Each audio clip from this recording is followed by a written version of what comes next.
Masechet Yoma, Daf Samartet, feuille numéro 69. Nous sommes à la seconde ligne. Poshtim ou Mekaplim ou Manichin Otan Tahat Rashehen. On a vu que les prêtres enlevaient les vêtements, et donc les vêtements de sacerdotaux, et les pliaient et les posaient sur leur tête pour dormir. De là, on peut en déduire que les vêtements sacerdotaux, on a le droit d'en tirer profit puisqu'ils posaient leur tête dessus pour dormir. Amar Rapapa loté matachat roshehen. Rapapa dit, il ne faut pas dire qu'ils les mettaient sous leur tête, il les mettait à côté de leur tête. Amar Rameshach Shmad Minat Filim Minat Sad Shapir Damé. Et Rameshach a dit, de là on entend aussi que les téphilines, on a le droit de les poser à côté de la tête lorsqu'on dort. Et la Gemara dit, c'est d'ailleurs plus logique de dire que effectivement, il les mettait à côté de la tête et pas sous la tête. Parce que si on dit qu'il les mettait sous la tête, à ce moment-là, il y aurait de toute façon un problème à cause du fait qu'ils étaient en laine et lin mélangés. Daïka Avnet, voilà qu'il y a la ceinture qui était faite de laine et lin mélangés. Même si on dit que les vêtements sacerdotaux, on a le droit de tirer profit en dehors du service du temple, mais là, il tire profit de vêtements de mélange de laine et de lin, ce qui est interdit.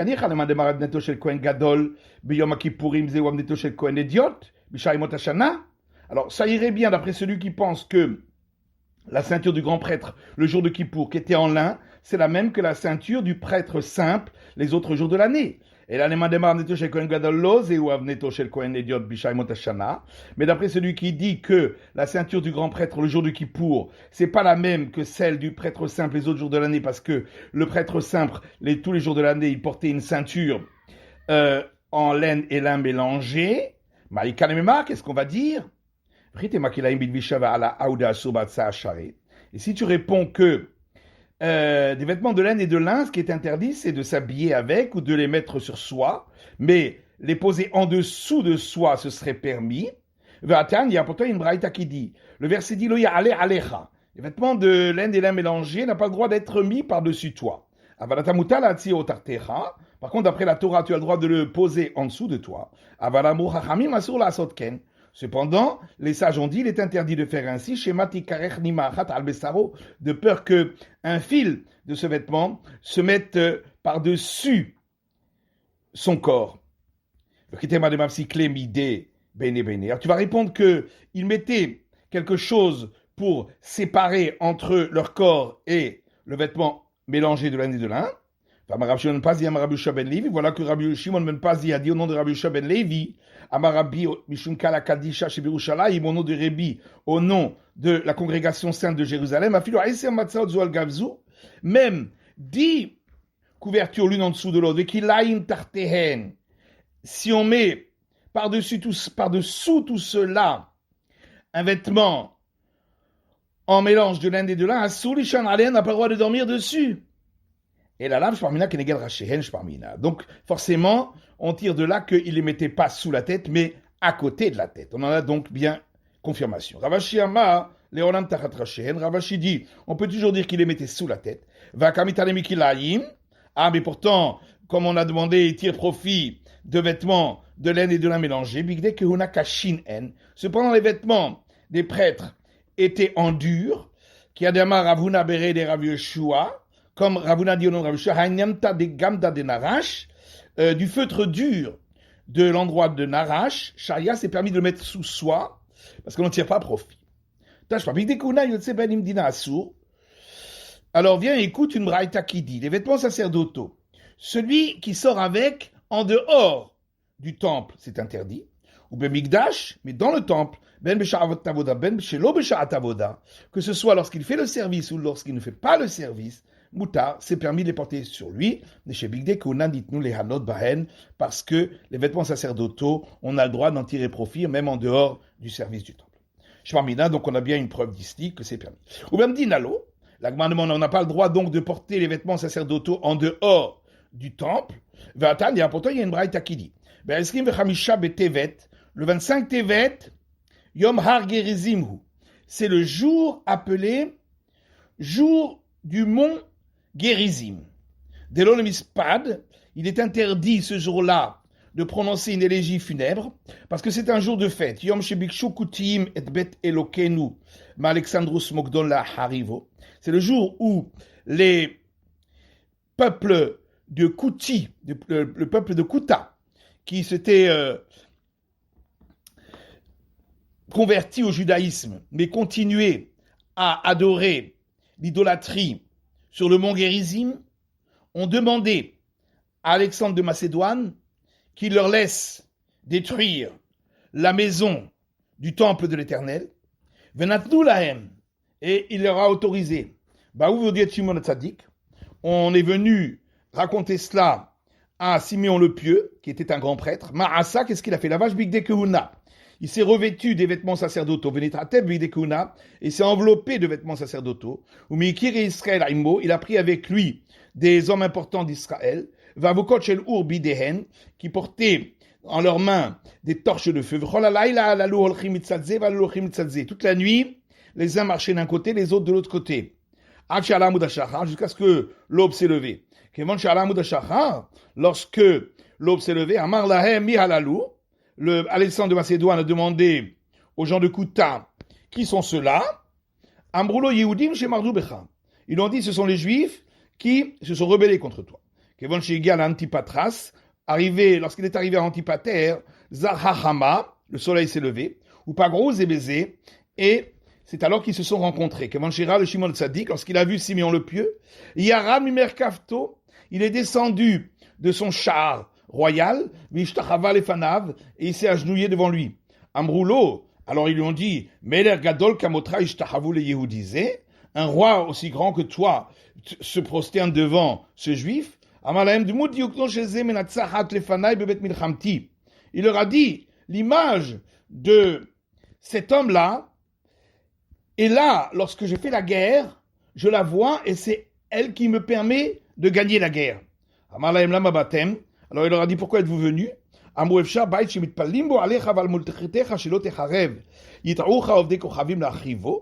Ils lui ont dit, comment est-il possible que dans la maison, dans le temple, où on prie pour toi et pour ton royaume, pour ne pas qu'il soit détruit, que ces idolâtres t'aient fait dévier de la voie et t'aient demandé de le détruire?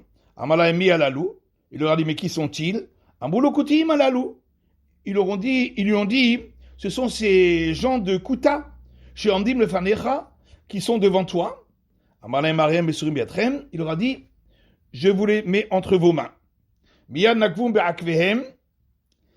Alors immédiatement, ils les ont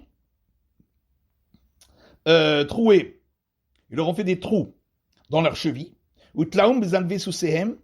Et ils les ont attachés aux queues de leurs chevaux.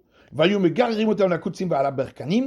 les ont traînés sur les ronces et les épines,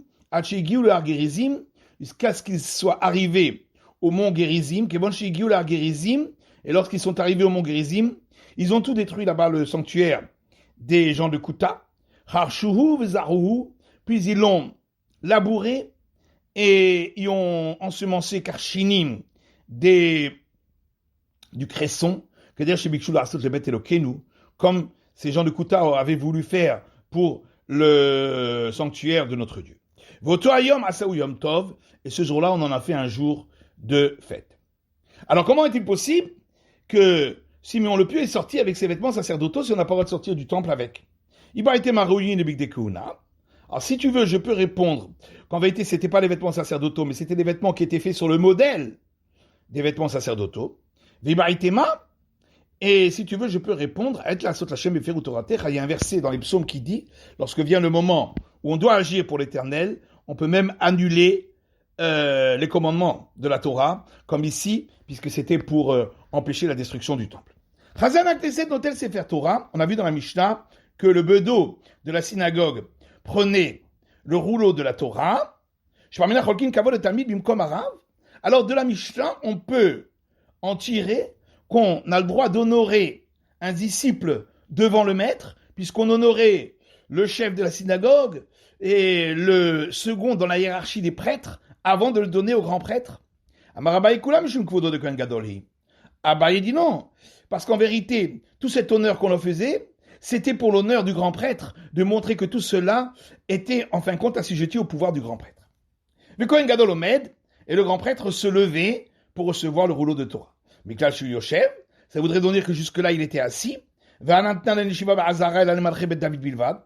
y a une Mishnah qui dit qu'on n'a pas le droit de s'asseoir dans le parvis du temple, si ce n'est pour les rois de la maison de David exclusivement. Chez Neymar, comme il est dit, versé dans les chroniques, va y avoir Meler David, va Yeshev Lifnei Hashem, et le roi David est venu et il s'est assis devant l'Éternel.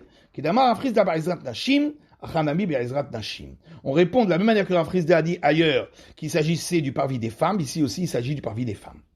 Et où a-t-on vu cet enseignement de Rav Frisda?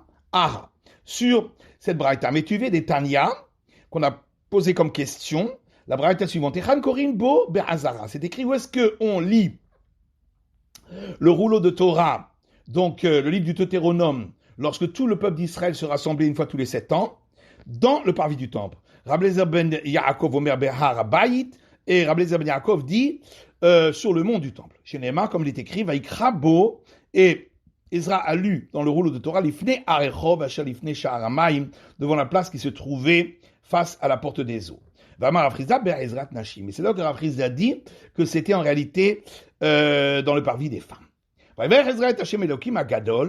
le verset poursuit en disant Ezra a béni l'Éternel, le Dieu Tout-Puissant grand.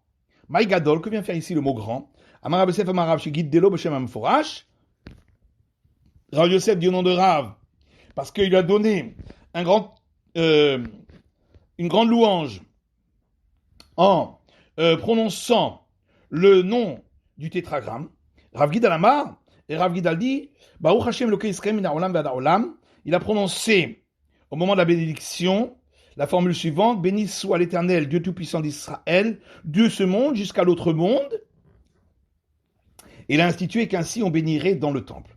Amala Abaye le Rav Dimi, Vedima Shegidlo B'Shem Amforash. Abaye a dit à Rav Dimi, peut-être que ça veut dire, comme on a vu l'autre explication, qu'il lui a donné une grande louange en prononçant le nom du tétragramme. Amale En Omrim Shem Amforash Bagevulim. Il a répondu, on n'a pas le droit de dire le nom du tétragramme à l'extérieur du temple. Vélo, est-ce que c'est vraiment interdit? Et pourtant il est écrit, à Ezra le scribe s'est tenu debout sur une estrade en bois qu'on avait fait pour cela, et il est écrit là-bas, il a béni l'Éternel, va Rav Gidal Shegidlo B'Shem Ameforash, et Rav Gidal dit qu'il lui a donné une grande louange en prononçant le nom du tétragramme alors qu'on était en dehors du temple. Hora'at Sha'aita, c'était une exception ici parce que c'était pour une prière, pour une demande tout à fait exceptionnelle dont on va parler à présent.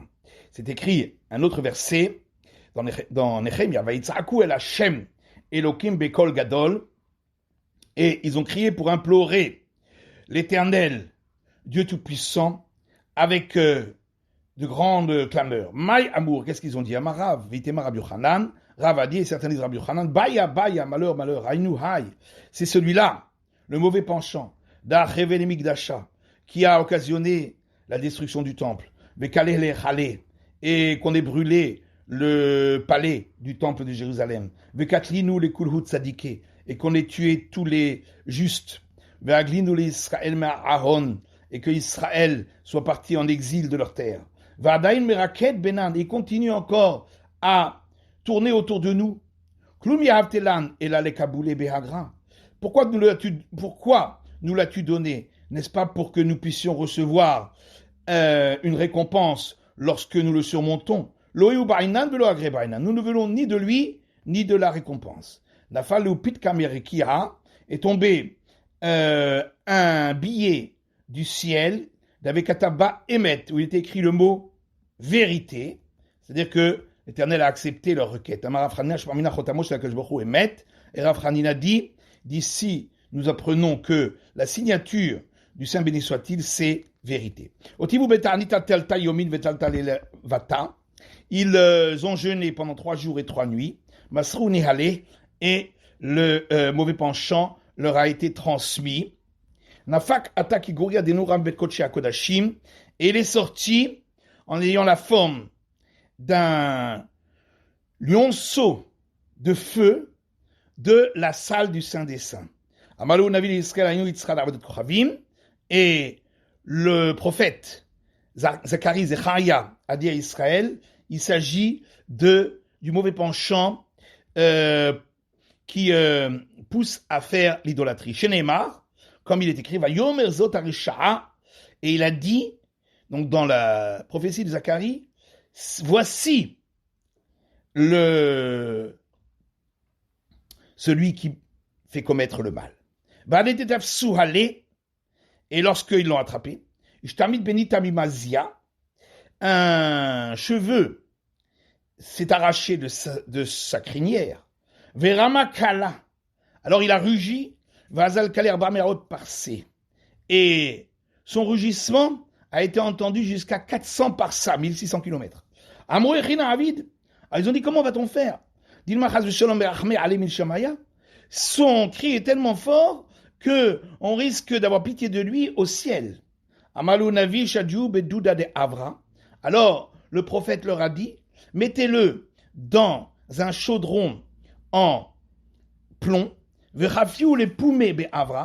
et couvrez-le avec un couvercle en plomb, parce que le plomb permet d'insonoriser l'endroit, ce qui se trouve à l'intérieur. Chez Neymar, comme il est dit, va yomer zot aresha'a, et il a dit, ceci est ce qui occasionne le mal, et on l'a jeté dans un récipient qui contenait le volume d'une épha, et on a jeté une pierre de plomb sur son ouverture. Alors ils ont dit, puisque nous sommes un moment propice à être agréés, nous allons demander également miséricorde pour qu'il n'y ait plus de mauvais penchants qui suscitent à la luxure. Ils ont prié, et le mauvais penchant des relations interdites leur a été mis entre leurs mains.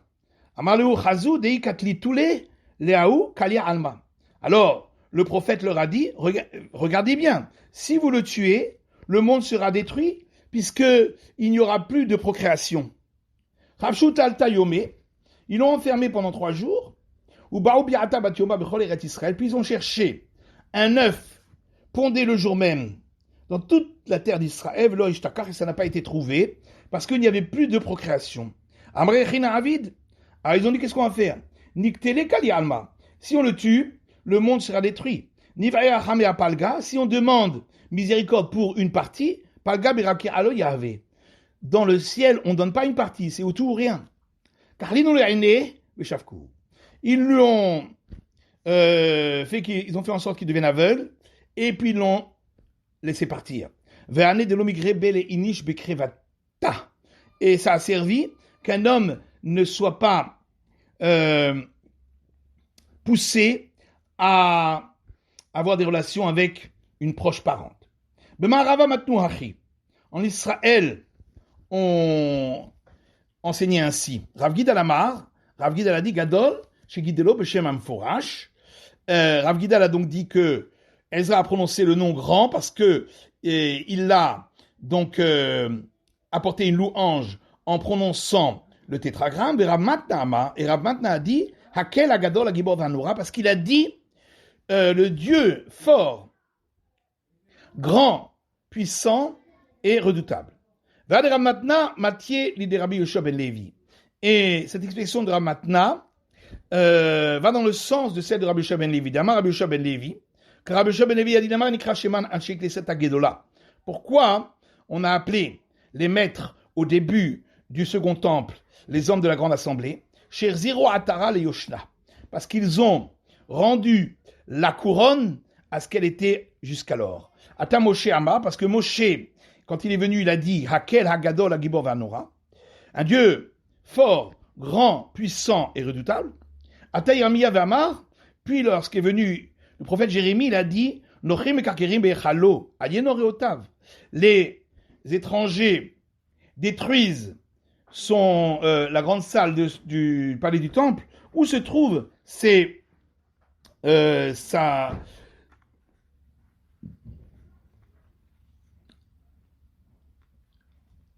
force. En quoi est-il redoutable alors? Loamar Nora, donc il a cessé de dire redoutable. Ata Daniel, puis est venu Daniel, Amar, il a dit Nochim ishtarbedim bebanav, ayegvuratav. Les étrangers asservissent ses enfants. Où voit-on sa force? Loamar Gibor. Alors il n'a plus dit le mot fort.